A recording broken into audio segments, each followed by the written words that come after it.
Introduction विच देखो chemistry की definition की है। कैमिस्ट्री एक ब्रांच ऑफ साइंस है जिहड़ी स्टडी करदी है अबाउट मैटर। ठीक है, मैटर हुण की है, मैटर है मान लो अपने नेचर जिन्ने भी पार्टिकल्स है लाइक टेबल चेयर एवरीथिंग सारा की एक स्मॉलेस्ट यूनिट तो बने हैं। वो स्मॉलेस्ट यूनिट की है एक मैटर है। ठीक है, तो what is matter made up of matter किहदे तो बने ਉਹਦਾ नेचर की है, ਉਹਦਾ स्ट्रक्चर की है। ਜੇ ਉਹਨੂੰ ਫਿਜ਼ੀਕਲ ਕੰਡੀਸ਼ਨ ਚੇਂਜਿਸ ਕਰਾਂਗੇ ਤਾਂ ਮੈਟਰ 'ਚ ਕੀ ਚੇਂਜਿਸ ਆਉਣਗੀਆਂ ਅਤੇ ਇਹ ਸਾਰੀਆਂ ਚੀਜ਼ਾਂ ਕੀ ਕੈਮਿਸਟਰੀ ਡੀਲ ਕਰਦੀ ਹੈ। ਬਹੁਤ ਸਾਰੀਆਂ ਥਿਊਰੀਜ਼ ਆਈਆਂ ਮੈਟਰ ਦੇ ਰਿਗਾਰਡਿੰਗ। ਠੀਕ ਹੈ, ਤਾਂ basic units of matter in any state is considered as a molecule. ਹੁਣ ਸਮਝੋ ਕਿ ਮੈਟਰ ਦੀ ਜਿਹੜੀ ਬੇਸਿਕ ਯੂਨਿਟ ਹੈ ਬਈ ਉਸ ਸਟੇਟ ਦੀ ਕੋਈ ਵੀ ਬੇਸਿਕ ਯੂਨਿਟ ਆ ਉਹਨੂੰ ਆਪਾਂ ਕੀ ਕਹਿੰਦੇ ਹਾਂ molecule. This is because molecule is a smallest particle of matter which can exist independently। ਤਾਂ ਹੁਣ ਇਹ ਲਾਈਨ ਇੰਪੋਰਟੈਂਟ ਹੈ ਸਮਝੋ। ਕਹਿੰਦੇ ਮੋਲੀਕਿਊਲ ਇੱਕ ਸਮੋਲੈਸਟ ਪਾਰਟੀਕਲ ਹੈ ਮੈਟਰ ਦਾ ਜਿਹਦੀ ਇੱਕ ਇੰਡੀਪੈਂਡੈਂਟ ਐਗਜ਼ਿਸਟੈਂਸ ਹੈ। ਇੰਡੀਪੈਂਡੈਂਟ ਐਗਜ਼ਿਸਟੈਂਸ ਦਾ ਮਤਲਬ ਕੀ ਹੈ, ਉਹ ਕਿਸੇ ਹੋਰ ਚੀਜ਼ 'ਤੇ ਡਿਪੈਂਡ ਨਹੀਂ ਕਰਦਾ ਗਾ। ਤਾਂ ਮੈਟਰ ਤੋਂ ਜੁੜ ਕੇ ਹੀ ਮੋਲੀਕਿਊਲ ਬਣਿਆ। ਤਾਂ ਮੋਲੀਕਿਊਲ ਉਸ ਮੈਟਰ ਦਾ ਸਮੋਲੈਸਟ ਪਾਰਟੀਕਲ ਹੈ ਜਿਹਦੀ ਆਪਦੀ ਇੱਕ ਐਗਜ਼ਿਸਟੈਂਸ ਹੈਗੀ ਹੈ, ਇੰਡੀਪੈਂਡੈਂਟ ਐਗਜ਼ਿਸਟੈਂਸ ਹੈਗੀ ਹੈ। ਠੀਕ, ਨੈਕਸਟ ਵੀ ਹੈਵ ਸਿੰਬਲ। ਕੀ ਹੁੰਦਾ? ਸਿੰਬਲ ਇੱਕ ਸ਼ਾਰਟ ਫਾਰਮ ਹੈ ਜਿਹੜੀ ਕੀ ਹੈ ਐਟਮ ਨੂੰ ਆਪਣਾ ਸਪੈਸੀਫਾਈ ਕਰਦੀ ਹੈ। ਉਸ ਐਟਮ ਦੇ ਐਲੀਮੈਂਟ ਨੂੰ ਕੀ ਸਪੈਸੀਫਾਈ ਕਰਦੀ ਹੈ, ਉਹਦੇ ਨਾਮ ਬਾਰੇ ਦੱਸਦੀ ਹੈ। Each element is denoted by symbol which is usually a first letter. ਤਾਂ ਹੁਣ ਮੋਸਟਲੀ ਜਿੰਨੇ ਵੀ ਐਲੀਮੈਂਟਸ ਹੈ ਉਹ ਆਪਾਂ ਉਹਨਾਂ ਦੇ ਸਿੰਬਲ ਨਾਲ ਰਿਪਰੈਜ਼ੈਂਟ ਕਰਦੇ ਹਾਂ। ਅਤੇ ਸਿੰਬਲ ਕੀ ਹੈ, ਉਹਨਾਂ ਦੇ ਨੇਮ ਦਾ ਫਸਟ ਲੈਟਰ ਹੈ ਜਾਂ ਲੈਟਿਨ ਨੇਮ ਹੈ ਵਿਦ ਕੈਪੀਟਲ ਲੈਟਰ ਹੈ। ਠੀਕ ਹੈ, कैपिटल फर्स्ट लैटर चूज करना, सैकेंड लैटर स्मॉल ही यूज़ करना। जिमें सल्फर है उन्होंने एस नाल डिनोट करते हैं, हाइड्रोजन ਨੂੰ एच नाल। पर कईयां ਦਾ फर्स्ट लैटर सेम हो रहा ਸੀਗਾ ਤੇ ਜੇ सेम हो रहा सी तो उन्होंने सैकेंड लैटर चूज करना शुरू करता विद स्मॉल लैटर। ठीक, for example carbon, cobalt, copper, calcium, cadmium, chromium, chlorine ਇਹ ਸਾਰੇ ਕਿਤੋਂ ਸਟਾਰਟ ਹੁੰਦੇ ਪਏ ਹੈ, ਸੀ ਤੋਂ। ਤਾਂ ਕਾਰਬਨ ਨੂੰ ਸਿਰਫ ਸੀ ਦਿੱਤਾ ਗਿਆ। ਉਸ ਤੋਂ ਬਾਅਦ ਵਾਰੀ ਆਈ ਕੋਬਾਲਟ ਦੀ। ਕੋਬਾਲਟ ਨੂੰ ਕਹਿੰਦੇ CO। ਠੀਕ ਹੈ, ਉਸ ਤੋਂ ਬਾਅਦ ਕਾਪਰ ਆਇਆ। ਕਾਪਰ ਕੀ ਬਣਦਾ? ਕਿਊਪਰੀਅਮ। ਕਿਊਪਰੀਅਮ ਦਾ ਉਹਨਾਂ ਨੇ ਕੀ ਕਿਹਾ? CU, capital CU। ਫਿਰ ਆਇਆ ਕੈਡਮੀਅਮ। ਕੈਡਮੀਅਮ 'ਚ CD ਯੂਜ਼ ਕਰਦੇ ਆ। ਕਿਉਂਕਿ ਕੈਲਸ਼ੀਅਮ ਵਿੱਚ ਉਸ ਤੋਂ ਬਾਅਦ ਦੇਖੋ ਕੈਲਸ਼ੀਅਮ ਆਇਆ। ਕੈਲਸ਼ੀਅਮ 'ਚ CA ਆਲਰੇਡੀ ਯੂਜ਼ ਕਰ ਲਿਆ ਸੀ। ਹੁਣ ਕੈਡਮੀਅਮ 'ਚ ਕੀ ਯੂਜ਼ ਕਰਨ? CA ਤਾਂ ਆਲਰੇਡੀ ਯੂਜ਼ ਹੋ ਗਿਆ ਤਾਂ ਇਹ ਤਾਂ ਯੂਜ਼ ਹੋ ਨਹੀਂ ਸਕਦਾ। ਨੈਕਸਟ ਅਕਸ਼ਰ ਵੱਲ ਜਾਓ, CD। ਠੀਕ ਹੈ, ਕ੍ਰੋਮੀਅਮ 'ਚ ਆਪਾਂ ਕੀ ਹੈ CR ਯੂਜ਼ ਕਰਦੇ ਹਾਂ ਐਂਡ ਕਲੋਰੀਨ 'ਚ ਆਪਾਂ ਕੀ ਹੈ CL ਯੂਜ਼ ਕਰਦੇ ਹਾਂ। ਤਾਂ ਇਸ ਤਰੀਕੇ ਨਾਲ ਕੀ ਹੈ ਆਪਾਂ ਡਿਫਰੈਂਟ ਨੇਮ ਦਿੱਤੇ ਆ। ਤਾਂ ਹੁਣ ਕਹਿੰਦੇ ਬੀ ਕੇਅਰਫੁਲ ਕਿ ਜਿਹੜਾ ਕੈਪੀਟਲ ਲੈਟਰ ਫਸਟ 'ਤੇ ਆ ਅਤੇ ਸਮੋਲ ਲੈਟਰ ਕੀ ਆ ਬਾਅਦ ਵਿੱਚ ਆ। ਠੀਕ ਹੈ, ਹੁਣ ਕਹਿੰਦੇ ਕੈਪੀਟਲ C ਸਮੋਲ O ਅਤੇ ਕੈਪੀਟਲ C ਕੈਪੀਟਲ O ਦਾ ਮਤਲਬ ਕੀ ਹੈ? ਜਿਹੜਾ ਕੈਪੀਟਲ C ਅਤੇ ਸਮੋਲ O ਹੈ ਇਹ ਕੋਬਾਲਟ ਨੂੰ ਰਿਪਰੈਜ਼ੈਂਟ ਕਰ ਰਿਹਾ, ਇੱਕ ਐਲੀਮੈਂਟ ਹੈ। ਲੇਕਿਨ ਕੈਪੀਟਲ C ਅਤੇ ਕੈਪੀਟਲ O ਕੀ ਹੈ? ਇੱਕ ਮੋਲੀਕਿਊਲ ਹੈ। ਇਹ ਮੋਲੀਕਿਊਲ ਕੀ ਹੈ? ਕਾਰਬਨ ਮੋਨੋਆਕਸਾਈਡ ਹੈ। ਇਹ ਕਾਰਬਨ ਅਤੇ ਆਕਸੀਜਨ ਦਾ ਮਿਕਸਚਰ ਹੈ ਇੱਕ ਟਾਈਪ ਦਾ, ਅਤੇ ਕੰਪਾਊਂਡ ਹੈ। ਕੰਪਾਊਂਡ 'ਚ ਆਪਾਂ ਦੋਵੇਂ ਕੈਪੀਟਲ ਯੂਜ਼ ਕਰਨੇ ਆ। ਕਾਰਬਨ ਮੋਨੋਆਕਸਾਈਡ ਹੈ ਲੇਕਿਨ ਇਹ ਕੋਬਾਲਟ ਹੈ। ਠੀਕ ਹੈ, ਤਾਂ ਹਰੇਕ ਸਿੰਬਲ ਦੀ ਕੀ ਹੈ ਇੱਕ ਆਪਦੀ ਪ੍ਰੋਪਰ ਸਿਗਨੀਫਿਕੈਂਸ ਹੈ। Symbol is not merely an abbreviation for name but it also has significance. ਇਹਦੀ ਪ੍ਰੋਪਰ ਇੱਕ ਸਿਗਨੀਫਿਕੈਂਸ ਹੈ। ਨੈਕਸਟ ਆ ਗਿਆ ਕੀ ਸਿਗਨੀਫਿਕੈਂਸ ਹੈ ਸਿੰਬਲ ਦੀ। ਸਿੰਬਲ ਆਪਾਂ ਨੂੰ ਨੇਮ ਆਫ ਐਲੀਮੈਂਟ ਦੱਸਦਾ, ਕਿੰਨੇ ਐਟਮ ਪ੍ਰੈਜ਼ੈਂਟ ਹੈ ਉਹ ਦੱਸਦਾ, ਉਹਦੇ ਮਾਸ ਬਾਰੇ ਦੱਸਦਾ, ਜਿਹੜਾ ਉਹਦਾ ਐਟੋਮਿਕ ਮਾਸ ਹੁੰਦਾ।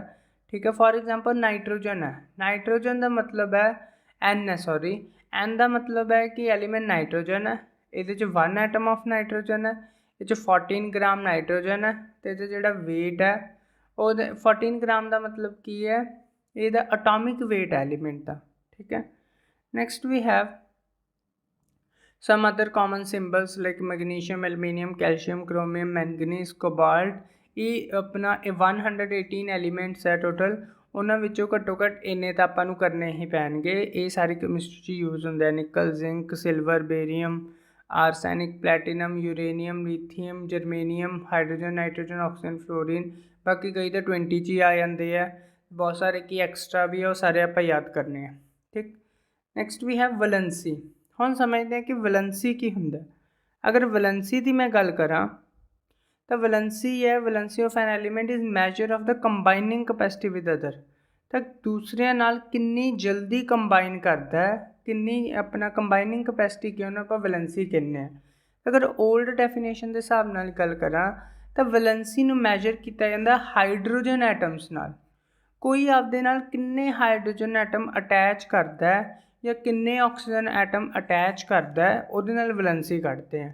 ਜਿੰਨੇ ਹਾਈਡਰੋਜਨ ਐਟਮ ਅਟੈਚ ਹੋਣਗੇ ਜਾਂ ਆਕਸੀਜਨ, ਜੇ ਆਕਸੀਜਨ ਹੋਣਗੇ ਤਾਂ ਡਬਲ ਨੰਬਰ ਲੈਣਾ ਵੈਲੈਂਸੀ ਦਾ, ਜੇ ਹਾਈਡਰੋਜਨ ਐਟਮ ਅਟੈਚ ਹੋਣਗੇ ਤਾਂ ਉਨਾ ਹੀ ਨੰਬਰ ਲੈਣਾ।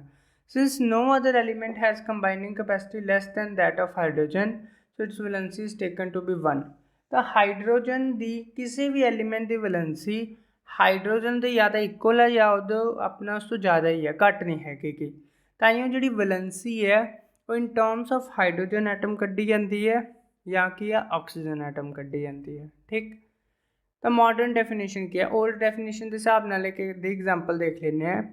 मान लो NaH, तो सोडियम हाइड्राइड है, सोडियम ने किन्ने हाइड्रोजन आपदे नाल अटैच करवाया 1, तो ਇਹਦਾ मतलब सोडियम की वैलेंसी कितनी है 1।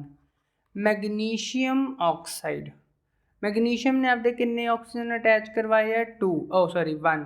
तो पर आपां की ऑक्सीजन के हिसाब नाल उहदा डबल नंबर लेना, तो यदी वैलेंसी कितनी होगी 2 प्लस माइनस अजे कुछ नहीं पता। एक होर एग्जाम्पल देखते हैं, कैल्शियम हाइड्राइड। ठीक है, तो कैल्शियम हाइड्रेट च किन्ने हाइड्रोजन अटैच करवाए कैल्शियम ने 2, तो यदी वैलेंसी कैल्शियम की कितनी होगी 2। तो इस तरीके नाल हाइड्राइड्स ते ऑक्साइड्स के हिसाब नाल आपां की है वैलेंसी कट सकते हैं।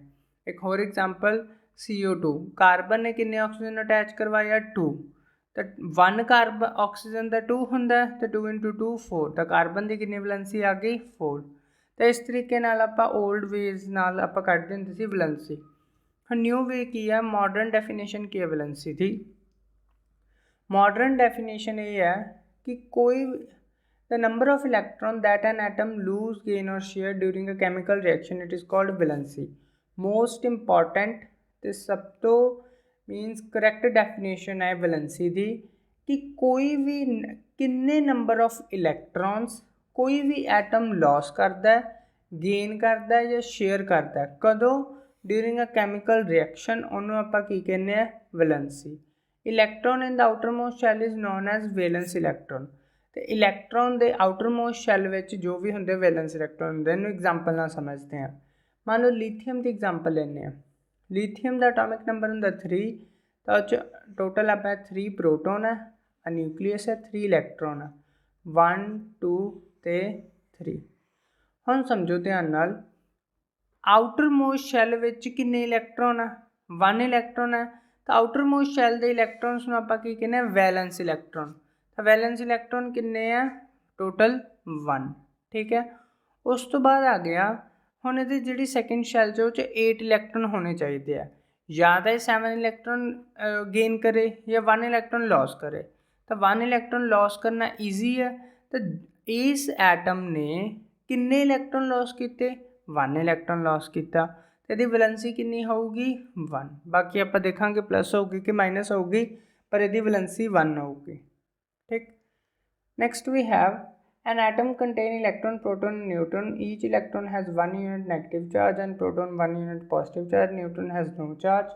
समझो हुण कोई भी एटम है वो किहदे तो बनिया इलैक्ट्रॉन प्रोटॉन ते न्यूट्रॉन। इलैक्ट्रॉन का मतलब 1 यूनिट नैगेटिव चार्ज, एक नैगेटिव चार्ज होगा। प्रोटोन का मतलब 1 यूनिट पॉजिटिव चार्ज, एक पॉजिटिव चार्ज होगा ये उपर। न्यूट्रॉन का मतलब कोई चार्ज नहीं। ठीक है, नो चार्ज। तो जिन्ने भी एटम्स है वो मोस्टली उन्हां च नंबर ऑफ इलैक्ट्रॉन्स ते नंबर ऑफ जिहड़े प्रोटोन्स है वो इक्वल होंदे है। इक्वल का मतलब की है कि मान लो 10 पॉजिटिव है, 10 प्रोटोन है, 10 इलैक्ट्रॉन है, तो 10 पॉजिटिव है तो 10 नैगेटिव है, तो 10 पॉजिटिव 10 नैगेटिव जोड़ के 0, तो 0 चार्ज है, तो एटम की इलैक्ट्रिकली न्यूट्रल होंदा है। ठीक है, हुण जदों ਇੱਕ ਜਾਂ ਇੱਕ ਤੋਂ ਜ਼ਿਆਦਾ ਇਲੈਕਟ੍ਰੋਨਸ ਰਿਮੂਵ ਕਰਦੇ ਆ ਜਾਂ ਐਡ ਕਰਦੇ ਆ ਤਾਂ ਜਿਹੜੇ ਇਲੈਕਟ੍ਰੋਨਸ ਆ ਵਧਣੇ ਜਾਂ ਘਟਣੇ ਸ਼ੁਰੂ ਹੋ ਜਾਂਦੇ ਆ, ਜਿਹਦੇ ਨਾਲ ਕੀ ਹੈ ਇਲੈਕਟ੍ਰੋਨਸ ਆਪਦੀ ਨਾਰਮਲ ਸਟੇਟ ਤੋਂ ਚੇਂਜ ਹੁੰਦੇ ਆ ਤੇ ਇੱਕ ਓਵਰਆਲ ਇਲੈਕਟ੍ਰਿਕ ਚਾਰਜ ਆ ਜਾਂਦਾ ਐਟਮ ਉੱਪਰ, ਤਾਂ ਐਟਮ ਕੀ ਬਣ ਜਾਂਦਾ ਆਇਨ। ਠੀਕ ਹੈ, ਹੁਣ ਇਹਨੂੰ ਆਪਾਂ ਸਮਝਦੇ ਹਾਂ ਕਿ ਕੀ ਕਿਹਾ। ਫॉर एग्जांपल ਧਿਆਨ ਨਾਲ ਸਮਝੋ, ਆਪਣੇ ਕੋਲ ਕੀ ਹੈ ਇੱਕ ਐਟਮ ਹੈ।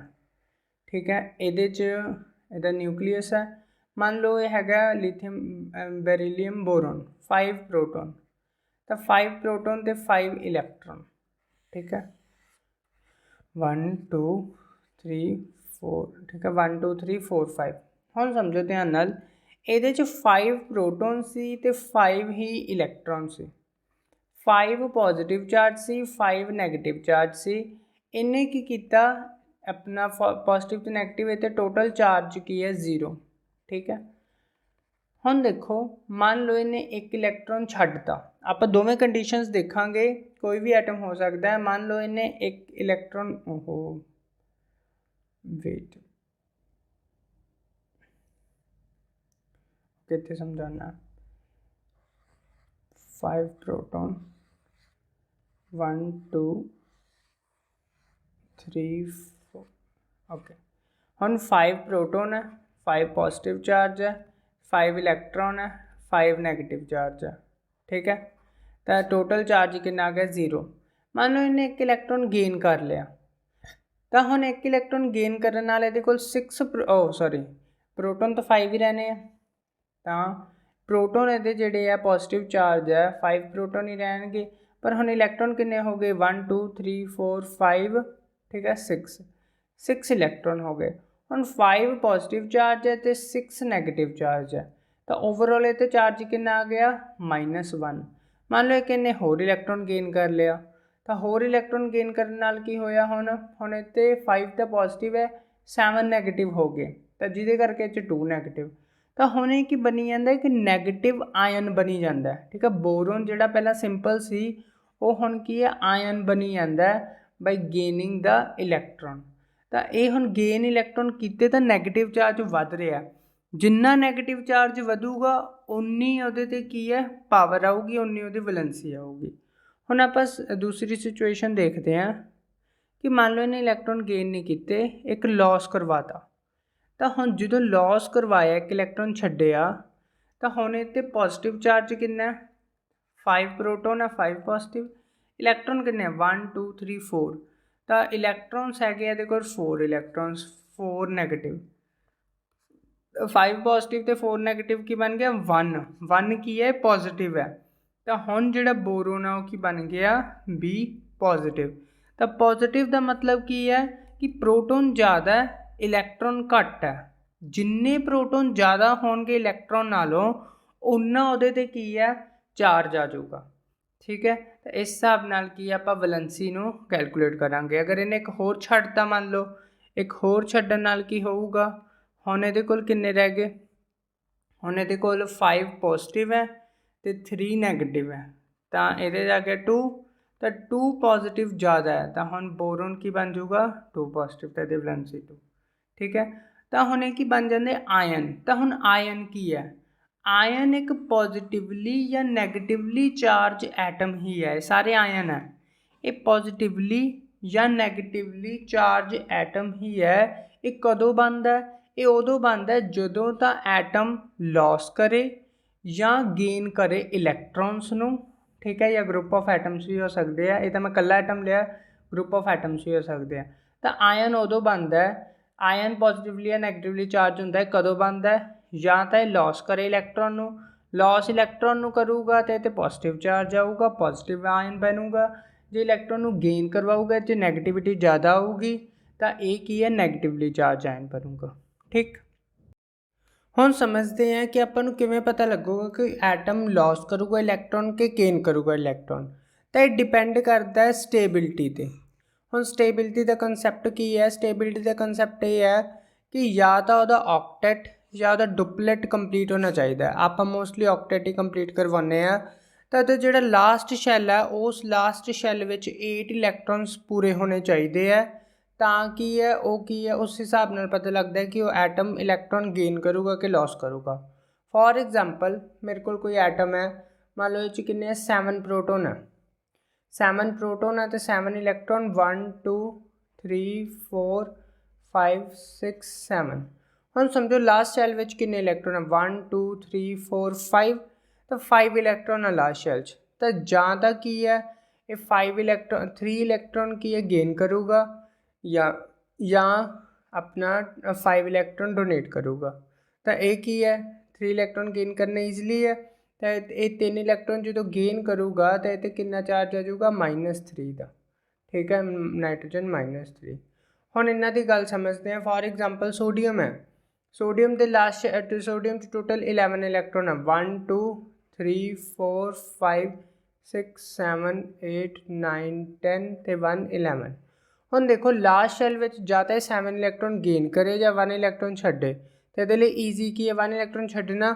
ਇਸੇ ਲਈ ਸੋਡੀਅਮ 1 ਇਲੈਕਟ੍ਰੋਨ ਨੂੰ ਲॉस ਕਰਦਾ ਅਤੇ ਕੀ ਬਣ ਜਾਂਦਾ ਸੋਡੀਅਮ। ਹੁਣ ਦੇਖੋ ਸੋਡੀਅਮ 'ਚ ਪਹਿਲਾਂ 11 ਇਲੈਕਟ੍ਰੋਨ ਸੀ ਅਤੇ 11 ਹੀ ਪ੍ਰੋਟੋਨ ਸੀ, ਪੋਜ਼ੀਟਿਵ ਨੈਗੇਟਿਵ ਕੱਟ 1 ਇਲੈਕਟ੍ਰੋਨ ਗਿਆ ਤਾਂ ਹੁਣ ਇਹ 'ਚ 10 ਇਲੈਕਟ੍ਰੋਨ ਰਹਿ ਗਏ ਅਤੇ 11 ਪ੍ਰੋਟੋਨ ਹੈ, ਤਾਂ ਪੋਜ਼ੀਟਿਵ ਚਾਰਜ ਜ਼ਿਆਦਾ ਹੈ ਅਤੇ ਇਹਦੇ ਉੱਪਰ ਕੀ ਆ ਜਾਊਗਾ ਪੋਜ਼ੀਟਿਵ ਚਾਰਜ, ਤਾਂ ਇਹ ਕੀ ਬਣ ਜਾਊਗਾ ਮੋਨੋਵੈਲੈਂਟ। ਮੈਗਨੀਸ਼ੀਅਮ 2 ਇਲੈਕਟ੍ਰੋਨ, ਮੈਗਨੀਸ਼ੀਅਮ 'ਚ ਟੋਟਲ 12 ਹੁੰਦੇ, 2 ਇਲੈਕਟ੍ਰੋਨ ਲॉस ਕਰਦਾ ਹੈ, 2 ਇਲੈਕਟ੍ਰੋਨ ਲॉस ਕਰਦਾ ਹੈ ਤਾਂ ਟੋਟਲ ਹੁਣ ਇਹਦੇ ਕੋਲ 2 ਪੋਜ਼ੀਟਿਵ ਐਕਸਟਰਾ ਬਚਣਗੇ, 12 ਪੋਜ਼ੀਟਿਵ ਅਤੇ 10 ਨੈਗੇਟਿਵ, 2 ਛੱਡਤੇ, ਠੀਕ ਹੈ ਇਹਨੇ, ਤਾਂ ਇਹ ਕਿੰਨਾ ਬਣ ਜੂ 2 ਪੋਜ਼ੀਟਿਵ ਡਾਈਵੈਲੈਂਟ। ਐਲੂਮੀਨੀਅਮ ਕੀ ਬਣ ਜਾਊਗਾ ਟਰਾਈਵੈਲੈਂਟ। ਤਾਂ ਇਹ ਸਾਰੇ ਕੀ ਹੈ ਪੋਜ਼ੀਟਿਵ ਆਇਨਸ ਹੈ, ਅਤੇ ਪੋਜ਼ੀਟਿਵ ਆਇਨਸ ਨੂੰ ਆਪਾਂ ਕੀ ਕਹਿੰਦੇ ਹਾਂ ਕੈਟਾਇਨਸ, ਠੀਕ ਹੈ, ਪੋਜ਼ੀਟਿਵ ਆਇਨ ਨੂੰ ਆਪਾਂ ਕੈਟਾਇਨਸ ਕਹਿੰਦੇ ਹਾਂ। Next we have element with 1 2 or 3 electron in their outermost shell valence shell they are metals। ਜਿਹੜੇ ਐਲੀਮੈਂਟਸ ਦੇ ਆਊਟਰਮੋਸਟ ਸ਼ੈਲ ਬਾਹਰਲੇ ਸ਼ੈਲ ਵਿੱਚ ਜਾਂ 1 ਇਲੈਕਟ੍ਰੋਨ ਹੋਵੇ ਜਾਂ 2 ਇਲੈਕਟ੍ਰੋਨ ਹੋਵੇ ਜਾਂ 3 ਇਲੈਕਟ੍ਰੋਨ ਹੋਵੇ ਉਹਨਾਂ ਨੂੰ ਆਪਾਂ ਕੀ ਕਹਿੰਦੇ ਹਾਂ ਮੈਟਲਸ ਕਹਿੰਦੇ ਹਾਂ, ਠੀਕ ਹੈ। Out of the elements that have 4 electron in their outermost shell, ਤਾਂ ਜੇ 4 ਇਲੈਕਟ੍ਰੋਨ ਹੋਣਗੇ ਤਾਂ ਕਾਰਬਨ ਇੱਕ ਨॉन ਮੈਟਲ ਹੈ, ਬਾਕੀ ਸਿਲੀਕॉन ਅਤੇ ਜਰਮੇਨੀਅਮ ਕੀ ਹੈ ਮੈਟਲੋਇਡਸ ਹੈ, ਅਤੇ ਰੈਸਟ ਕੀ ਹੈ ਬਾਕੀ ਸਾਰੇ ਮੈਟਲਸ ਹੈ। ਜਿਨ੍ਹਾਂ ਦੇ ਲਾਸਟ ਸ਼ੈਲ 'ਚ 5 6 ਜਾਂ 7 ਇਲੈਕਟ੍ਰੋਨਸ ਹੁੰਦੇ ਆ ਉਹਨਾਂ ਨੂੰ ਆਪਾਂ ਨॉन ਮੈਟਲਸ ਕਹਿੰਦੇ ਹਾਂ। ਤਾਂ ਹੁਣ ਆਪਣਾ 3 ਕੈਟਾਗਰੀ ਹੈ, ਅਗਰ ਲਾਸਟ ਸ਼ੈਲ 'ਚ 1 2 3 ਇਲੈਕਟ੍ਰੋਨ ਹੋਣਗੇ ਤਾਂ ਮੈਟਲ ਹੋਣਗੇ, ਅਗਰ ਉਹਦੇ ਵਿੱਚ 4 ਇਲੈਕਟ੍ਰੋਨ ਹੋਣਗੇ ਲਾਸਟ ਸ਼ੈਲ 'ਚ ਤਾਂ ਮੈਟਾਲੋਇਡ ਹੋਣਗੇ। ਉਹ ਮੈਟਾਲੋਇਡ ਵਿੱਚੋਂ ਇੱਕ ਐਕਸੈਪਸ਼ਨ ਕਾਹਦੀ ਯਾਦ ਰੱਖਣੀ ਹੈ ਕਾਰਬਨ ਦੀ, ਕਾਰਬਨ ਦੇ ਵੀ ਲਾਸਟ ਸ਼ੈਲ 'ਚ 4 ਹੁੰਦੇ ਆ ਲੇਕਿਨ ਉਹਨੂੰ ਨॉन ਮੈਟਲ ਕਹਿੰਦੇ ਆ, ਠੀਕ ਹੈ। ਅਤੇ ਜਿਨ੍ਹਾਂ ਦੇ ਲਾਸਟ ਸ਼ੈਲ 'ਚ 5 6 7 ਹੋਣਗੇ ਉਹਨਾਂ ਨੂੰ ਆਪਾਂ ਕੀ ਕਵਾਂਗੇ ਨॉन ਮੈਟਲਸ, ਠੀਕ ਹੈ। ਅਤੇ ਕੀ ਹੈ ਨॉन ਮੈਟਲ, ਮੈਟਾਲੋਇਡ ਅਤੇ ਮੈਟਲਸ ਦੀ ਕੈਟਾਗਰੀ ਹੈ। Next we have atoms with 7 6 and 5 electrons, ਉਹ ਕੀ ਹੈ ਗੇਨ ਕਰਨਗੇ ਇਲੈਕਟ੍ਰੋਨ। ਜਿਵੇਂ ਕਲੋਰੀਨ ਹੈ, ਕਲੋਰੀਨ ਦੇ ਲਾਸਟ ਸ਼ੈਲ 'ਚ 7 ਇਲੈਕਟ੍ਰੋਨ ਹੁੰਦੇ 1 2 3 4 5 6 7, ਮੈਂ ਲਾਸਟ ਸ਼ੈਲ ਹੀ ਬਣਾਇਆ। ਤਾਂ ਆਕਟੇਟ ਕੰਪਲੀਟ ਕਰਨ ਲਈ ਜਾਂ ਤਾਂ 7 ਛੱਡੂਗਾ ਜਾਂ 1 ਲਊਗਾ, ਤਾਂ 1 ਗੇਨ ਕਰੂਗਾ, 1 ਇਲੈਕਟ੍ਰੋਨ ਗੇਨ ਕਰੂਗਾ ਤਾਂ Cl ਨੇ 1 ਇਲੈਕਟ੍ਰੋਨ ਗੇਨ ਕੀਤਾ। ਪਹਿਲਾਂ Cl ਕੋਲ 17 ਪ੍ਰੋਟੋਨ ਸੀ ਅਤੇ 17 ਹੀ ਇਲੈਕਟ੍ਰੋਨ ਸੀ, 17 ਪ੍ਰੋਟੋਨ 17 ਇਲੈਕਟ੍ਰੋਨ। ਹੁਣ 1 ਇਲੈਕਟ੍ਰੋਨ ਗੇਨ ਹੋ ਗਿਆ ਅਤੇ 17 ਪ੍ਰੋਟੋਨ ਤਾਂ ਉਵੇਂ ਹੀ ਹੈ 18 ਇਲੈਕਟ੍ਰੋਨ ਹੋ ਗਏ, ਤਾਂ ਨੈਗੇਟਿਵ ਚਾਰਜ ਇੱਕ ਵੱਧ ਗਿਆ ਤਾਂ ਉਹ ਕੀ ਹੈ ਨੈਗੇਟਿਵ ਚਾਰਜ ਉੱਪਰ ਆ ਜਾਓ, ਉਹਨੂੰ ਕੀ ਕਹਾਂਗੇ ਮੋਨੋਵੈਲੈਂਟ। ਜਿਵੇਂ ਆਕਸੀਜਨ ਹੈ, ਆਕਸੀਜਨ 'ਚ 2 ਇਲੈਕਟ੍ਰੋਨ ਗੇਨ ਕਰੂਗਾ O2 ਨੈਗੇਟਿਵ ਬਣ ਜਾਊਗਾ, ਨਾਈਟ੍ਰੋਜਨ 3 ਇਲੈਕਟ੍ਰੋਨ N3 ਨੈਗੇਟਿਵ। ਤਾਂ ਇਹ ਨੈਗੇਟਿਵਲੀ ਚਾਰਜ ਆਇਨ ਉਦੋਂ ਬਣਨਗੇ ਜਦੋਂ ਕੀ ਹੈ ਇਹ ਇਲੈਕਟ੍ਰੋਨ ਨੂੰ ਗੇਨ ਕਰਨਗੇ। ਤਾਂ ਇਹ ਨੈਗੇਟਿਵ ਆਇਨਸ ਨੂੰ ਆਪਾਂ ਕੀ ਕਹਿੰਦੇ ਆ ਐਨਾਇਨ, ਪੋਜ਼ੀਟਿਵ ਨੂੰ ਕਹਿੰਦੇ ਸੀ ਕੈਟਾਇਨ ਅਤੇ ਨੈਗੇਟਿਵ ਨੂੰ ਆਪਾਂ ਕੀ ਕਹਿੰਦੇ ਆ ਐਨਾਇਨ। ਨੈਕਸਟ ਵੀ ਹੈ ਵੇਰੀਏਬਲ ਵੈਲੈਂਸੀ। ਵੇਰੀਏਬਲ ਦਾ ਮਤਲਬ ਹੈ ਜਿਹੜੀ ਚੇਂਜ ਹੁੰਦੀ ਰਹਿੰਦੀ ਹੈ, ਠੀਕ ਹੈ। ਕੁਛ ਕੁ ਐਲੀਮੈਂਟਸ ਹੈ ਜਿਨ੍ਹਾਂ ਦੀ ਵੈਲੈਂਸੀ 1 ਤੋਂ ਜ਼ਿਆਦਾ ਹੁੰਦੀ ਆ, ਉਹਨਾਂ ਨੂੰ ਆਪਾਂ ਕੀ ਕਹਿੰਦੇ ਆ ਵੇਰੀਏਬਲ ਵੈਲੈਂਸੀ ਕਹਿੰਦੇ ਆ, ਠੀਕ ਹੈ। ਹੁਣ ਰੀਜ਼ਨ ਕੀ ਹੈ ਵੇਰੀਏਬਲ ਵੈਲੈਂਸੀ ਦਾ? ਵੇਰੀਏਬਲ ਵੈਲੈਂਸੀ ਦਾ ਰੀਜ਼ਨ ਇਹ ਹੈ ਕਿ ਜਿਹੜੇ ਉਹਨਾਂ ਦੇ ਦੇਖੋ ਪਹਿਲਾਂ ਲਾਸਟ ਸ਼ੈਲ ਵਾਲੇ ਇਲੈਕਟ੍ਰੋਨਸ ਕੀ ਹੈ ਲॉस ਕਰਦੇ ਸੀਗੇ। ਇਹ ਕੁਛ ਕੁ ਆਪਣਾ ਹੁੰਦੇ ਆ ਐਲੀਮੈਂਟਸ ਜਿਨ੍ਹਾਂ ਦਾ ਇਸ ਤੋਂ ਇਨਰ ਸ਼ੈਲ ਵੀ, ਜਿਹਨੂੰ ਪੈਨਲਟੀਮੇਟ ਸ਼ੈਲ ਵੀ ਕਹਿੰਦੇ ਆ। ਅਲਟੀਮੇਟ ਸ਼ੈਲ ਹੁੰਦਾ ਲਾਸਟ ਵਾਲਾ ਸ਼ੈਲ, ਪੈਨਲਟੀਮੇਟ ਉਸ ਤੋਂ ਨੀਚੇ ਵਾਲਾ ਸ਼ੈਲ, ਉਹ ਵੀ ਇਲੈਕਟ੍ਰੋਨ ਲॉस कर सकता है। तो ਜਿਹਦੇ ਕਰਕੇ ਕੀ ਹੈ ਇਹਦੀ ਵੇਰੀਏਬਲ ਵੈਲੈਂਸੀ ਆ ਜਾਂਦੀ ਹੈ, ਚੇਂਜਿੰਗ ਵੈਲੈਂਸੀ ਆ ਜਾਂਦੀ ਹੈ। ਤਾਂ ਚੇਂਜਿੰਗ ਵੈਲੈਂਸੀ ਕਰਕੇ ਆਪਾਂ ਦੋ ਸਫਿਕਸ ਯੂਜ਼ ਕਰਦੇ ਹਾਂ, OUS ਤੇ IC। ਜਿਵੇਂ ਕਿਊਪਰਸ, ਕਿਊਪਰਿਕ, ਫੈਰਸ, ਫੈਰਿਕ, ਆ ਵਰਡਸ ਆਪਾਂ ਸੁਣੇ ਆ ਨਾ। ਤਾਂ ਉਹ ਵਰਡਸ ਆਏ ਕਿੱਥੋਂ? ਜਦੋਂ ਮੰਨ ਲਓ ਆਇਰਨ ਹੈ, ਆਇਰਨ ਦੋ ਵੈਲੈਂਸੀਆਂ ਸ਼ੋ ਕਰਦਾ, ਇੱਕ 2 ਵਾਲੀ ਇੱਕ 3 ਵਾਲੀ। ਜਦੋਂ ਤਾਂ ਲੈਸ ਵਾਲੀ ਵੈਲੈਂਸੀ ਸ਼ੋ ਕਰੂਗਾ ਉਦੋਂ ਸਫਿਕਸ ਯੂਜ਼ ਹੋਊਗਾ OUS। ਜਦੋਂ ਮੋਰ ਵਾਲੀ ਵੈਲੈਂਸੀ ਯੂਜ਼ ਕਰੂਗਾ ਉਦੋਂ ਜਿਹੜਾ ਸਫਿਕਸ ਯੂਜ਼ ਹੋਊਗਾ IC। ਠੀਕ ਹੈ, ਇਹਦੇ 'ਚ ਹੈਗਾ OUS। ਠੀਕ, ਤਾਂ ਤਾਈਓ ਇਹਦਾ ਫੈਰਿਕ ਆਪਣਾ ਆਇਰਨ ਦਾ ਨਾਮ ਫੈਰਮ ਵੀ ਹੁੰਦਾ। ਠੀਕ ਹੈ, ਇਹਦਾ ਕੀ ਬਣ ਜਾਊਗਾ? ਫੈਰਸ। ਠੀਕ ਹੈ, ਅਤੇ ਇੱਕ 3 ਵਾਲੇ ਦਾ ਕਿੰਨਾ ਬਣ ਜਾਊਗਾ? ਫੈਰਿਕ। ਨੈਕਸਟ ਆ ਗਿਆ, ਜਿਵੇਂ ਇਹਨਾਂ ਨੇ ਐਗਜ਼ਾਮਪਲ ਦਿੱਤੀ ਹੈ, ਸਟੈਂਟੇਨਸ ਕਲੋਰਾਈਡ ਹੈ। ਸਟੈਂਟੇਨਸ ਕਲੋਰਾਈਡ ਹੈ ਜਦੋਂ ਉਹਦੀ ਵੈਲੈਂਸੀ ਕੀ ਹੈ? 2 ਹੈ। ਜਦੋਂ ਸਟੈਂਟੇਨਸ 4 ਵੈਲੈਂਸੀ ਸ਼ੋ ਕਰਦਾ ਉਹ ਬਣ ਜਾਂਦਾ ਸਟੈਂਟੈਨਿਕ ਕਲੋਰਾਈਡ, ਅਤੇ ਸਟੈਂਟੇਨਸ ਅਤੇ ਸਟੈਂਟੈਨਿਕ। ਠੀਕ ਹੈ, ਫਿਰ ਨॉन ਮੈਟਲਸ ਹੋ ਗਏ ਜਿਵੇਂ ਨਾਈਟ੍ਰੋਜਨ, ਫਾਸਫੋਰਸ, ਸਲਫਰ। ਇਹ ਵੀ ਆਪਣਾ ਕੀ ਹੈ? ਵੇਰੀਏਬਲ ਵੈਲੈਂਸੀ ਸ਼ੋ ਕਰਦੇ ਆ। ਨਾਈਟ੍ਰੋਜਨ ਹੈ ਜਿਹੜਾ, ਨਾਈਟ੍ਰੋਜਨ ਅਤੇ ਫਾਸਫੋਰਸ ਦੋ ਵੈਲੈਂਸੀਆਂ ਸ਼ੋ ਕਰਦੇ ਆ। ਇਹ 3 ਵੀ ਸ਼ੋ ਕਰਦੇ ਆ, 5 ਵੀ ਸ਼ੋ ਕਰਦੇ ਆ। ਸਲਫਰ 2 ਵੀ ਕਰਦਾ, 4 ਵੀ ਕਰਦਾ ਅਤੇ 6 ਵੀ ਕਰਦਾ। ਠੀਕ ਹੈ, ਨੈਕਸਟ ਵੀ ਹੈਵ, ਹੁਣ ਐਗਜ਼ਾਮਪਲਸ ਹੈ ਕਿਹੜੇ ਕਿਹੜੇ ਆਪਣਾ ਵੇਰੀਏਬਲ ਵੈਲੈਂਸੀ ਸ਼ੋ ਕਰਦੇ ਆ। ਆਇਰਨ ਦੋ ਵੈਲੈਂਸੀਆਂ ਸ਼ੋ ਕਰਦਾ ਹੈ, ਇੱਕ 2 ਨੰਬਰ ਇੱਕ 3 ਨੰਬਰ। 2 ਨੰਬਰ ਨੂੰ ਫੈਰਸ ਕਹਿੰਦੇ ਆ, 3 ਨੰਬਰ ਨੂੰ ਫੈਰਿਕ। ਠੀਕ ਹੈ, ਜਿਵੇਂ ਆ ਕ੍ਰਿਸ ਕ੍ਰੋਸ ਮੈਥਡ ਨਾਲ ਬਣਾ ਕੇ ਦਿਖਾਵਾਂ ਤਾਂ FeO ਅਤੇ FeO। ਇਹਦੇ 'ਚ ਆਪਣਾ ਵੈਲੈਂਸੀ 2 ਸ਼ੋ ਕੀਤੀ ਹੈ, ਆਕਸੀਜਨ ਦੀ 2 ਹੀ ਹੁੰਦੀ ਹੈ। ਇਹ 'ਚ 3 ਸ਼ੋ ਕੀਤੀ, ਆਕਸੀਜਨ ਦੀ 2 ਹੁੰਦੀ ਹੈ, ਤਾਂ ਕੱਟੋਗੇ। ਠੀਕ ਹੈ, ਅਤੇ ਇਹਦੇ ਪੈਰ 'ਚ ਇਹਦੇ ਪੈਰ 'ਚ ਤਾਂ FeO ਫੈਰਿਕ ਆਕਸਾਈਡ, ਇਹਦੇ ਪੈਰ 'ਚ ਇਹਦੇ ਪੈਰ 'ਚ। ਠੀਕ ਹੈ, ਫੈਰਸ ਆਕਸਾਈਡ, ਸੌਰੀ। ਇਹ ਕੀ ਬਣ ਜੂਗਾ? Fe2O3। ਕੀ ਬਣ ਜੂਗਾ? Ferric oxide. ਤਾਂ ਆਪਾਂ ਨੂੰ ਪਤਾ ਹੋਣਾ ਚਾਹੀਦਾ ਕਿ ਕਦੋਂ ਵੈਲੈਂਸੀ ਕਿਹੜੀ ਸ਼ੋ ਕੀਤੀ, ਉਸ ਹਿਸਾਬ ਨਾਲ ਆਪਾਂ ਨੇਮ ਰੱਖਾਂਗੇ। ਹੁਣ ਜਿਵੇਂ ਕਾਪਰ ਦੀਆਂ ਦੋ ਵੈਲੈਂਸੀਆਂ, ਇੱਕ 1 ਵਾਲੀ ਇੱਕ 2 ਵਾਲੀ। ਜਦੋਂ 1 ਵਾਲੀ ਵੈਲੈਂਸੀ ਸ਼ੋ ਹੁੰਦੀ ਉਹਨੂੰ ਕਿਊਪਰਸ ਕਹਿੰਦੇ ਆ, ਜਦੋਂ 2 ਵਾਲੀ ਵੈਲੈਂਸੀ ਸ਼ੋ ਹੁੰਦੀ ਉਹਨੂੰ ਕਿਊਪਰਿਕ ਕਹਿੰਦੇ ਆ। ਤਾਂ ਕਿਊਪਰਸ ਆਕਸਾਈਡ ਆ ਕਿਊਪਰਿਕ ਆਕਸਾਈਡ। ਠੀਕ ਹੈ, ਮਰਕਰੀ 'ਚ ਕੀ ਹੈ? ਮਰਕਰੀ 'ਚ 1 ਵੈਲੈਂਸੀ ਅਤੇ 2 ਵੈਲੈਂਸੀਆਂ। ਆਪਾਂ ਇਹਨਾਂ ਦੀਆਂ ਮੇਨ ਐਲੀਮੈਂਟਸ ਇਹਨਾਂ ਦੀ ਵੈਲੈਂਸੀਜ਼ ਯਾਦ ਵੀ ਕਰਾਂਗੇ। ਮਰਕਰੀ ਦੀ 1 ਅਤੇ 2। ਮਰਕਰੀ 'ਚ ਲੋਅਰ ਵਾਲੀ ਸ਼ੋ ਕਰਦਾ OUS, ਮਰਕਿਊਰੀਅਸ, ਮਰਕਿਊਰਿਕ, ਪਲੰਬਲਸ, ਪਲੰਬਲਿਕ, ਸਟੈਂਟੇਨਸ, ਸਟੈਂਟੈਨਿਕ। ਇਹਨਾਂ ਵਿੱਚੋਂ ਆਹ 3 ਜ਼ਿਆਦਾ ਇੰਪੋਰਟੈਂਟ ਹੈ। ਠੀਕ ਹੈ, ਨੈਕਸਟ ਵੀ ਹੈਵ ਫਾਰਮੂਲਾ। ਹੁਣ ਫਾਰਮੂਲਾ ਕੀ ਹੁੰਦਾ? ਐਟਮ ਜਿਹੜੇ ਐਲੀਮੈਂਟਸ ਦੇ ਹੁੰਦੇ ਆ ਉਹ ਕੰਬਾਈਨ ਕਰਕੇ ਕੀ ਹੈ? ਮੋਲੀਕਿਊਲ ਬਣਾਉਂਦੇ ਆ। ਠੀਕ ਹੈ, ਜਿਹੜਾ ਮੋਲੀਕਿਊਲ ਬਣਦਾ ਉਹਨੂੰ ਆਪਾਂ ਕਿਸੇ ਸਿੰਬਲ ਦੀ ਫਾਰਮ 'ਚ ਰਿਪਰਜੈਂਟ ਕਰਦੇ ਹਾਂ। ਤਾਂ ਜਿਹੜੀ ਸਿੰਬੋਲਿਕ ਰਿਪਰਜੈਂਟੇਸ਼ਨ ਹੈ ਮੋਲੀਕਿਊਲ ਦੀ, ਉਹਨੂੰ ਆਪਾਂ ਫਾਰਮੂਲਾ ਕਹਿੰਦੇ ਹਾਂ ਜਾਂ ਮੋਲੀਕੂਲਰ ਫਾਰਮੂਲਾ ਕਹਿੰਦੇ ਹਾਂ। ਤਾਂ ਮੋਲੀਕੂਲਰ ਫਾਰਮੂਲਾ ਜਾਂ ਫਾਰਮੂਲਾ ਕੀ ਹੈ? ਸਿੰਬੋਲਿਕ ਰਿਪਰਜੈਂਟੇਸ਼ਨ ਹੈ ਮੋਲੀਕਿਊਲਸ ਦੀ, ਉਹਨੂੰ ਆਪਾਂ ਕੀ ਕਹਿੰਦੇ ਹਾਂ? ਫਾਰਮੂਲਾ ਜਾਂ molecular formula. Molecular formula also non as chemical formula. ਤਾਂ ਮੋਲੀਕੂਲਰ ਫਾਰਮੂਲਾ ਨੂੰ ਆਪਾਂ ਕੀ ਹੈ? ਕੈਮੀਕਲ ਫਾਰਮੂਲਾ ਵੀ ਕਹਿੰਦੇ ਆ। ਇਹਦੇ ਵਿੱਚ ਕੀ ਆਪਾਂ ਸਿੰਬਲ ਯੂਜ਼ ਕਰਦੇ ਹਾਂ, ਸਿੰਬਲ ਯੂਜ਼ ਕਰਦੇ ਹਾਂ ਜਿਹੜੇ ਕਿ ਡਿਨੋਟ ਕਰਦੇ ਆ ਮੋਲੀਕਿਊਲਸ ਦੇ ਐਲੀਮੈਂਟਸ ਨੂੰ। ਧਿਆਨ ਨਾਲ ਸਮਝੋ, ਮੋਲੀਕੂਲਰ ਫਾਰਮੂਲਾ ਕੀ ਹੈ? ਇੱਕ ਕੈਮੀਕਲ ਫਾਰਮੂਲਾ ਹੈ ਜਿਹਦੇ 'ਚ ਆਪਾਂ ਸਿੰਬਲਸ ਯੂਜ਼ ਕਰਦੇ ਹਾਂ। ਉਹ ਸਿੰਬਲਸ ਕਰਦੇ ਕੀ ਹੈ? ਉਹ ਡਿਨੋਟ ਕਰਦੇ ਆ ਮੋਲੀਕਿਊਲਸ ਦੇ ਐਲੀਮੈਂਟਸ ਨੂੰ, ਮਤਲਬ ਉਹ ਮੋਲੀਕਿਊਲ 'ਚ ਕਿਹੜੇ ਕਿਹੜੇ ਐਲੀਮੈਂਟ ਯੂਜ਼ ਹੋਏ ਆ ਜਾਂ ਕੰਪਾਊਂਡ ਦੇ। ਫੋਰ ਐਗਜ਼ਾਮਪਲ H2O ਹੈ, ਤਾਂ H2O 'ਚ H ਕੀ ਹੈ? ਹਾਈਡਰੋਜਨ ਨੂੰ ਡਿਪਿਕਟ ਕਰ ਰਿਹਾ ਅਤੇ O ਕੀ ਹੈ? ਆਕਸੀਜਨ ਨੂੰ ਡਿਪਿਕਟ ਕਰ ਰਿਹਾ। ਤਾਂ ਇਹ ਚੀਜ਼ਾਂ ਦੀ ਗੱਲ ਹੋ ਰਹੀ ਹੈ, ਇਹ ਮੋਲੀਕੂਲਰ ਫਾਰਮੂਲਾ। ਠੀਕ, next we have a molecule of an element may contain 1, 2 or more atom of it. ਇੱਕ ਮੋਲੀਕਿਊਲ ਵਿੱਚ ਇੱਕ ਐਟਮ ਵੀ ਹੋ ਸਕਦਾ, ਇੱਕ ਤੋਂ ਜ਼ਿਆਦਾ ਐਟਮ ਵੀ ਹੋ ਸਕਦੇ ਆ। For example a molecule of element of hydrogen, oxygen, nitrogen, chlorine, bromine, iodine, ਸਾਰਿਆਂ ਵਿੱਚ ਕੀ ਹੈ? 2 ਐਟਮਸ ਹੈ। ਤਾਂ ਉਹਨੂੰ ਆਪਾਂ ਕੀ ਕਹਾਂਗੇ? H2O2, N2, Cl2, Br2, I2। ਤਾਂ ਇਹਦਾ ਸਿੰਪਲ ਜਿਹੀ ਚੀਜ਼ ਹੈ ਕਿ ਇੱਕ ਮੋਲੀਕਿਊਲ ਹੈ, ਜਿਵੇਂ ਆਕਸੀਜਨ ਦਾ ਮੋਲੀਕਿਊਲ ਵਿੱਚ 2 ਆਕਸੀਜਨ ਦੇ ਐਟਮ ਪ੍ਰੈਜੈਂਟ ਹੈ। ਠੀਕ, ਨੈਕਸਟ ਆ ਗਿਆ ਆਪਣੇ ਕੋਲ in case of compound the molecule containing different atom united in a fixed ratio. ਹੁਣ ਇਹ ਚੀਜ਼ ਇੰਪੋਰਟੈਂਟ ਹੈ, ਜਦੋਂ ਕਿਸੇ ਵੀ ਕੰਪਾਊਂਡ ਵਿੱਚ, ਠੀਕ ਹੈ, ਜਿਹੜੇ ਮੋਲੀਕਿਊਲ ਹੈ ਉਹ ਮੋਲੀਕਿਊਲ 'ਚ ਜਿਹੜੇ ਐਟਮ ਜੁੜੇ ਹੈ ਉਹ ਹਮੇਸ਼ਾ ਫਿਕਸਡ ਰੇਸ਼ੋ 'ਚ ਜੁੜਨਗੇ। ਠੀਕ ਹੈ, ਫਿਕਸਡ ਰੇਸ਼ੋ 'ਚ ਪ੍ਰੋਪਰਲੀ ਜੁੜਨਗੇ, ਐਵੇਂ ਨਹੀਂ ਕੁਛ ਵੀ ਆ ਕੇ ਜੁੜ ਜਾਣਗੇ। by placing a symbol of element present in the side by indicating their number written in the subscript। ਹੁਣ देखो ਉਹ ਕਹਿੰਦੇ ਜਿਹੜਾ ਆ ਨੰਬਰ ਸਬਸਕ੍ਰਿਪਟ 'ਚ ਹੈ ਇਹ ਪ੍ਰੋਪਰਲੀ ਸ਼ੋ ਕਰਦਾ ਕਿ ਉਹਨਾਂ ਦੀ ਰੇਸ਼ੋ ਕਿੰਨੀ ਹੋਊਗੀ। ਜਿਵੇਂ ਹੁਣ ਇਹਦੀ ਰੇਸ਼ੋ ਹੀ ਕਰਾਂ ਤਾਂ ਨਾਈਟ੍ਰੋਜਨ ਦਾ 1 ਐਟਮ, ਹਾਈਡਰੋਜਨ ਦੇ 4 ਐਟਮ ਅਤੇ ਕਲੋਰੀਨ ਦਾ 1 ਐਟਮ। ਤਾਂ 1:4:1 ਵਿੱਚ ਜਦੋਂ ਨਾਈਟ੍ਰੋਜਨ, ਹਾਈਡਰੋਜਨ ਅਤੇ ਕਲੋਰੀਨ ਨੂੰ ਮਿਕਸ ਕਰੂੰਗਾ ਫਿਰ ਕਿਤੇ ਜਾ ਕੇ ਮੇਰੇ ਕੋਲ ਅਮੋਨੀਅਮ ਕਲੋਰਾਈਡ ਬਣੂਗਾ।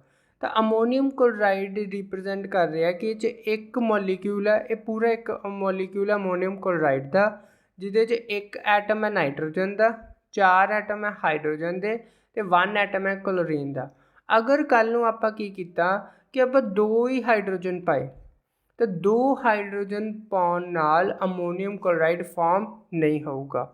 ਤਾਂ ਕੋਈ ਵੀ ਕੰਪਾਊਂਡ ਉਦੋਂ ਫਾਰਮ ਹੋਊਗਾ ਜਦੋਂ ਪ੍ਰੋਪਰ ਕੀ ਆ ਉਹਦੀ ਰੇਸ਼ੋ ਬਾਏ ਮਾਸ, ਰੇਸ਼ੋ ਬਾਏ ਐਟਮਸ, ਜਦੋਂ ਪ੍ਰੋਪਰ ਰੇਸ਼ੋ 'ਚ ਆਪਾਂ ਨੂੰ ਮਿਕਸ ਕਰਾਂਗੇ ਤਾਂ ਹੀ ਉਹ ਕਿਤੇ ਜਾ ਕੇ ਚੀਜ਼ ਬਣੂਗੀ, ਨਹੀਂ ਤਾਂ ਉਹ ਕੋਈ ਵੀ ਫਾਰਮੂਲਾ ਨਹੀਂ ਬਣੂਗਾ। ਠੀਕ, ਨੈਕਸਟ ਵੀ ਹੈਵ ਜਿਵੇਂ ਐਗਜ਼ਾਮਪਲਸ ਦਿੱਤੀਆਂ 'ਚ Na2CO3, ਸੋਡੀਅਮ ਦੇ 2 ਐਟਮ ਹੈ, ਕਾਰਬਨ ਦਾ 1 ਐਟਮ ਹੈ, ਆਕਸੀਜਨ ਦੇ 3 ਐਟਮ ਹੈ। ਹੁਣ ਉਹ ਇਹ ਚੀਜ਼ ਦੱਸਣ ਦੀ ਕੋਸ਼ਿਸ਼ ਕਰ ਰਹੇ ਹੈ ਕਿ ਜਿਹੜਾ 2 ਹੈ ਅਤੇ 3 ਹੈ, ਦੇਖੋ ਜਿਹੜਾ ਐਲੀਮੈਂਟ ਹੈ ਨਾ ਉਹਦੇ ਨਾਲ ਵਾਲਾ ਸਿੰਬਲ ਦੱਸਦਾ ਕਿ ਉਹਦੇ ਕਿੰਨੇ ਐਟਮ ਹੋਣਗੇ। ਉਹਦੇ ਨਾਲ 'ਚ ਜਿਹੜਾ ਸਬਸਕ੍ਰਿਪਟ ਪਾਇਆ ਨਾ, ਜਿਵੇਂ Na ਦੇ ਨਾਲ 2 ਪਾਇਆ, ਇਹ 2 ਕੀ ਹੈ ਸਬਸਕ੍ਰਿਪਟ ਆ। ਇਹ ਸਬਸਕ੍ਰਿਪਟ ਦੱਸਦਾ ਕਿ ਸੋਡੀਅਮ ਦੇ ਕਿੰਨੇ ਐਟਮਸ ਹੋਣਗੇ। ਕਾਰਬਨ ਦੇ ਨਾਲ ਕੋਈ ਸਬਸਕ੍ਰਿਪਟ ਨਹੀਂ ਹੈਗਾ, ਮਤਲਬ ਕਾਰਬਨ 'ਚ 1 ਐਟਮ ਹੋਊਗਾ। ਆਕਸੀਜਨ 'ਚ 3 ਸਬਸਕ੍ਰਿਪਟ ਹੈ ਅਤੇ 3 ਪਾਇਆ ਸਬਸਕ੍ਰਿਪਟ 'ਚ, ਇਹਦਾ ਮਤਲਬ ਆਕਸੀਜਨ ਦੇ ਕਿੰਨੇ ਐਟਮ ਹੋਣਗੇ, 3 ਐਟਮ ਹੋਣਗੇ। ਤਾਂ ਇਹ ਫਾਰਮੂਲਾ ਕੀ ਡਿਨੋਟ ਕਰਦਾ ਕਿ ਸੋਡੀਅਮ ਕਾਰਬੋਨੇਟ 'ਚ ਇੱਕ ਸੋਡੀਅਮ ਕਾਰਬੋਨੇਟ ਦੇ ਮੋਲੀਕਿਊਲ 'ਚ 2 ਸੋਡੀਅਮ ਦੇ ਐਟਮ ਹੈ, ਠੀਕ ਹੈ, 1 ਕਾਰਬਨ ਦਾ ਐਟਮ ਹੈ ਅਤੇ 3 ਆਕਸੀਜਨ ਦੇ ਐਟਮ ਹੈ। H2O ਹੁਣ ਸਮਝੋ ਧਿਆਨ ਨਾਲ, 2H2O ਦਾ ਮਤਲਬ ਕੀ ਹੈ ਕਿ 2 ਵਾਟਰ ਦੇ ਮੋਲੀਕਿਊਲਸ ਹੈ, ਠੀਕ ਹੈ। 2H2O ਦਾ ਮਤਲਬ ਹੈ ਕਿ 2 ਮੋਲੀਕਿਊਲ ਆ ਵਾਟਰ ਦੇ, ਜਿਹਦੇ ਵਿੱਚ ਡਾਈਹਾਈਡਰੋਜਨ ਆਕਸਾਈਡ ਮੈਨੂੰ ਕਹਿੰਦੇ ਆ, ਜਿਹਦੇ ਵਿੱਚ 2 ਹਾਈਡਰੋਜਨ ਦੇ ਐਟਮ ਹੈ ਅਤੇ 1 ਆਕਸੀਜਨ ਦਾ ਐਟਮ ਹੈ। ਤਾਂ ਆਪਾਂ ਫਾਰਮੂਲਾ ਨੂੰ ਦੇਖ ਕੇ ਸਮਝ ਸਕਦੇ ਹਾਂ ਕਿ ਇਹਦੇ ਵਿੱਚ ਕਿੰਨੇ ਮੋਲੀਕਿਊਲਸ ਹੈ, ਕਿੰਨੇ ਐਟਮਸ ਹੈ ਅਤੇ ਕਿਹੜੀ ਰੇਸ਼ੋ 'ਚ ਕੰਬਾਈਨ ਹੈ, ਠੀਕ ਹੈ। ਜਿਵੇਂ ਹੁਣ ਹਾਈਡਰੋਜਨ ਅਤੇ ਆਕਸੀਜਨ ਦੀ ਰੇਸ਼ੋ ਕੱਢਣੀ ਹੈ ਤਾਂ ਹਾਈਡਰੋਜਨ ਦੇ 2 ਐਟਮ ਹੈ, ਆਕਸੀਜਨ ਦਾ 1 ਐਟਮ ਹੈ, ਤਾਂ ਇਹਦਾ ਕਿੰਨਾ ਆ ਗਿਆ 2:1, ਠੀਕ ਹੈ। Next we have significance of molecular formula. ਹੁਣ ਜਿਹੜਾ ਆਪਾਂ ਪਿੱਛੇ ਮੋਲੀਕੂਲਰ ਫਾਰਮੂਲਾ ਪੜ੍ਹਿਆ ਇਹਦਾ ਸਿਗਨੀਫਿਕੈਂਸ ਕੀ ਹੈ। ਇਹਦਾ ਸਿਗਨੀਫਿਕੈਂਸ ਇਹ ਹੈ ਕਿ ਇਹ ਮੋਲੀਕਿਊਲ ਬਾਰੇ ਅਤੇ ਮੋਲੀਕੂਲਰ ਮਾਸ ਬਾਰੇ ਈਜ਼ੀਲੀ ਦੱਸ ਦਿੰਦਾ ਕੰਪਾਊਂਡ 'ਤੇ, ਠੀਕ ਹੈ। ਉਸ ਤੋਂ ਬਾਅਦ ਇਹ ਦੱਸ ਦਿੰਦਾ ਕਿ ਕਿੰਨੇ numbers of different atom present ਹੈ ਮੋਲੀਕਿਊਲ ਆਫ ਅ ਕੰਪਾਊਂਡ 'ਚ, ਅਤੇ ਨਾਲ ਹੀ ਇਹ ਪਤਾ ਲੱਗ ਜਾਂਦਾ ਕਿ ਰੇਸ਼ੋ ਕੀ ਹੈ, ਜੇ by masses of elements, by mass ਜਾਂ ਬਾਏ ਐਟਮ ਕਿੰਨੀ ਰੇਸ਼ੋ 'ਚੋਂ ਪ੍ਰੈਜੈਂਟ ਹੈ, ਠੀਕ। ਨੈਕਸਟ ਵੀ ਹੈਵ ਜਿਵੇਂ ਐਗਜ਼ਾਮਪਲ ਦਿੱਤੀ ਹੈ CO2 ਵਿੱਚ ਇੱਕ molecule, each molecule of carbon dioxide 'ਚ ਇੱਕ ਕਾਰਬਨ ਹੈ ਅਤੇ ਉਹ ਕੈਮੀਕਲ ਬੌਂਡ ਨਾਲ ਅਟੈਚ ਹੈ 2 ਆਕਸੀਜਨ ਨਾਲ। ਅਤੇ ਮੋਲੀਕੂਲਰ ਮਾਸ ਦੀ ਗੱਲ ਕਰਾਂ 44 ਹੈ। ਕਿਵੇਂ ਆਇਆ, ਕਾਰਬਨ ਦਾ ਦੇਖੋ 1 ਕਾਰਬਨ ਹੈ ਅਤੇ 2 ਆਕਸੀਜਨ ਹੈ, ਠੀਕ ਹੈ। ਇਹਦਾ ਮਤਲਬ ਇਹ ਹੈ ਕਾਰਬਨ ਦਾ ਕਿੰਨਾ ਮਾਸ ਹੁੰਦਾ, ਇਹਦਾ ਦੇਖੋ ਮਾਸ ਨੰਬਰ ਜਿਹੜਾ ਮੋਸਟਲੀ ਐਲੀਮੈਂਟਸ ਦਾ ਉਹਦਾ ਅਟੋਮਿਕ ਨੰਬਰ ਦਾ ਡਬਲ ਹੁੰਦਾ, ਇਹਦਾ ਅਟੋਮਿਕ ਨੰਬਰ 6, ਇਹਦਾ ਮਾਸ ਨੰਬਰ 12, ਠੀਕ ਹੈ। ਆਕਸੀਜਨ ਦਾ ਅਟੋਮਿਕ ਨੰਬਰ ਕਿੰਨਾ ਹੁੰਦਾ 8, ਇਹਦਾ ਡਬਲ 16, ਤਾਂ ਇਹ ਆਪਣੇ ਕੋਲ ਕਿੰਨਾ ਆ ਜਾਊਗਾ 12 + 32, ਤਾਂ ਆਪਣੇ ਕੋਲ ਆਨਸਰ ਕਿੰਨਾ ਆ ਜਾਊਗਾ 44। ਤਾਂ ਕਾਰਬਨ ਡਾਈਆਕਸਾਈਡ ਦਾ ਪੂਰਾ ਮਾਸ ਆਪਣੇ ਕੋਲ ਕਿੰਨਾ ਆ ਗਿਆ 44। ਤਾਂ ਮੋਲੀਕੂਲਰ ਮਾਸ ਕਾਰਬਨ ਡਾਈਆਕਸਾਈਡ ਦਾ 44 ਆ ਗਿਆ, ਜਿਸ 'ਚ 1 ਕਾਰਬਨ ਸੀ ਅਤੇ 2 ਆਕਸੀਜਨ ਸੀ। ਕਾਰਬਨ ਦਾ ਮਾਸ 12 ਸੀਗਾ, ਆਕਸੀਜਨ ਦਾ ਮਾਸ 16 ਹੈ, ਪਰ 2 ਆਕਸੀਜਨ ਹੈ ਤਾਂ 32, ਤਾਂ ਐਡ ਕਰਕੇ ਆਪਣੇ ਕੋਲ ਕੀ ਹੈ ਪੂਰਾ ਮੋਲੀਕੂਲਰ ਮਾਸ ਆ ਗਿਆ ਕਾਰਬਨ ਡਾਈਆਕਸਾਈਡ ਦਾ। ਨੈਕਸਟ ਵੀ ਹੈਵ ਰੈਡੀਕਲਸ ਕੀ ਹੁੰਦੇ ਆ, ਠੀਕ। ਅਗਰ ਰੈਡੀਕਲਸ ਦੀ ਗੱਲ ਸਮਝਾਂ ਤਾਂ ਮੋਲੀਕਿਊਲ ਹੈ ਜਿਹੜਾ ਉਹ 2 ਪਾਰਟਸ ਤੋਂ ਬਣਦਾ ਹੈ। The molecule of a compound is usually made up of 2 parts and these parts are separately known as radical. ਕੋਈ ਵੀ ਕਹਿੰਦੇ ਮੋਲੀਕਿਊਲ ਹੈ ਉਹ ਹਮੇਸ਼ਾ 2 ਪਾਰਟਸ ਤੋਂ ਬਣੂਗਾ। For example potassium chloride, potassium chloride ਹੈ ਜਿਹੜਾ ਉਹ ਦੋ ਚੀਜ਼ਾਂ ਤੋਂ ਬਣਿਆ, ਪੋਟਾਸ਼ੀਅਮ ਤੋਂ ਤੇ ਕਲੋਰੀਨ ਤੋਂ। ਇਹ ਪੋਟਾਸ਼ੀਅਮ ਤੇ ਕਲੋਰੀਨ ਕੀ ਹੈ, ਦੋ ਰੈਡੀਕਲਸ ਹੈ, ਠੀਕ ਹੈ। ਇਹ ਦੋ ਅਲੱਗ-ਅਲੱਗ ਕੀ ਹੈ, ਪੋਟਾਸ਼ੀਅਮ ਇੱਕ ਰੈਡੀਕਲ ਹੈ ਤੇ ਕਲੋਰਾਈਡ ਕੀ ਹੈ, ਇੱਕ ਅਨਦਰ ਰੈਡੀਕਲ ਹੈ। ਉਵੇਂ ਜਿਵੇਂ ਮੈਗਨੀਸ਼ੀਅਮ ਸਲਫੇਟ ਹੈ, ਮੈਗਨੀਸ਼ੀਅਮ ਸਲਫੇਟ ਹੈ, ਇਹਦੇ ਵਿੱਚ ਮੈਗਨੀਸ਼ੀਅਮ ਇੱਕ ਅੱਡ ਰੈਡੀਕਲ ਹੈ ਤੇ ਸਲਫੇਟ ਇੱਕ ਅੱਡ ਰੈਡੀਕਲ ਹੈ, ਠੀਕ ਹੈ।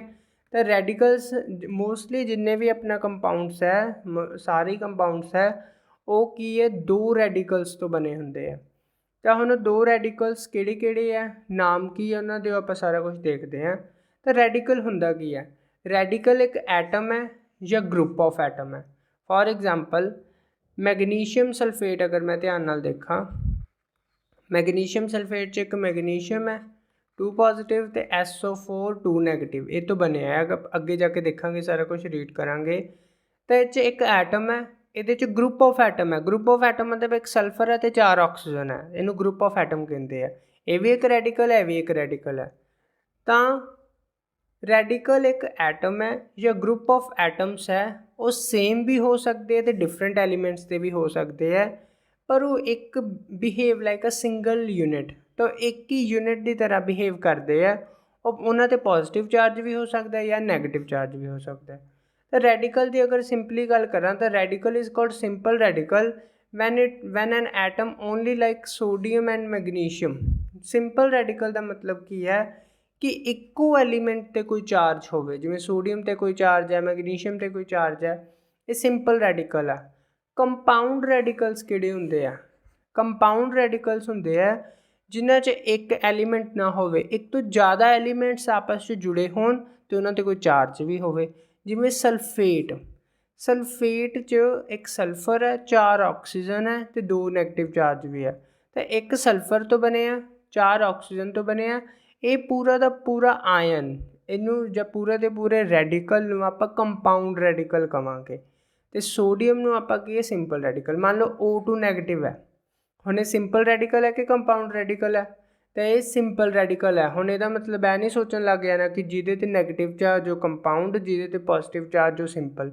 सिंपल ਦਾ मतलब ਕੱਲਾ, कंपाउंड ਦਾ मतलब ਜਿਵੇਂ NH4 पॉजिटिव, NH4 पॉजिटिव की है, सोडियम नाइट्रोजन तो हाइड्रोजन का मिक्सचर है। तो ये की है, एक कंपाउंड रैडिकल है।